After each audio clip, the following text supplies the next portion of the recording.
के शुभ अवसर पर हार्दिक अभिनंदन और स्वागत करती हूँ। और मैं अपने सोच और समझ को जितना मैं सोच सकती हूँ या समाज में जो देख रही हूँ, मुझे घटनाएं मिल रही हैं, उसके अकॉर्डिंग मैं कुछ पंक्तियाँ लिखी हूँ और उसको आपको बताना चाहती हूँ। और आप लोगों को भी आगे फ्यूचर के लिए जागरूक हो सके, इसके लिए कुछ लड़कियों को मैं मोटिवेट करना चाहती हूँ। इसके लिए मैं कुछ पंक्तियाँ बोलने जा रही हूँ। सबसे पहली मेरी पंक्तियाँ है, दहलीज तेरी ऊंची है, समय का साथ तेरा ढीला है। दहलीज तेरी ऊंची है, समय का साथ तेरा ढीला है। जिम्मेदारी तुझे खुद उठानी है, अपना सामान तुझे खुद बचाना है। अपना सामान तुझे खुद बचाना है। ये मत सोच कि तुझे बचाने कोई और आएगा। ये मत सोच कि तुझे बचाने कोई और आएगा। ये द्वापर नहीं, ये त्रेता नहीं, कलयुग है बेटी। तुझे अपनी सम्मान खुद बचाना है। तुझे अपना सम्मान खुद बचाना है।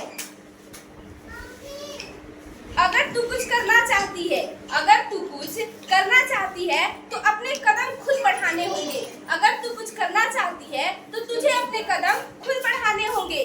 तुझे अपनी मंजिल खुद बनानी होगी। अगर तू कुछ करना चाहती है, समाज में अपने आप को दिखाना चाहती है, तो तुझे अपने पैरों को खुद आगे बढ़ाना होगा और अपने मंजिलों पर खुद पहुंचना होगा। तू अपनी मंजिल खुद बनानी है।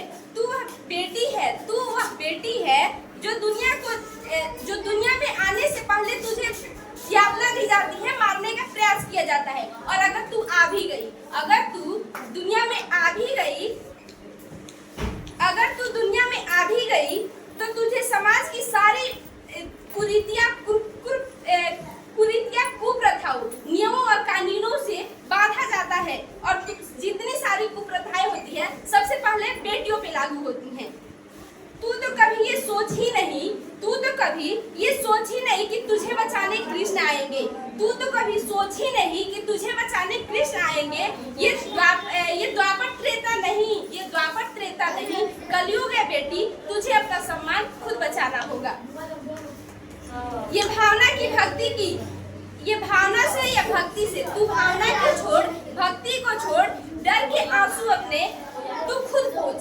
तू भावना को छोड़, भक्ति को छोड़, अपने डर के आंसू तू अपने हाथों से पोंछ। तुझे अपने आंसू पोंछने के लिए, तुझे इस समाज में जीने के लिए तुझे अपनी हिम्मत खुद जुटाना होगा। तुझे द्रौपदी नहीं,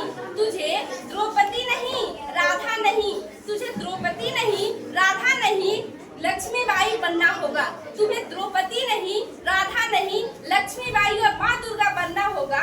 यदि समय पड़े तो तुम्हें झांसी की रानी बन दिखाना होगा। जरूरत पड़े तो संस्कारी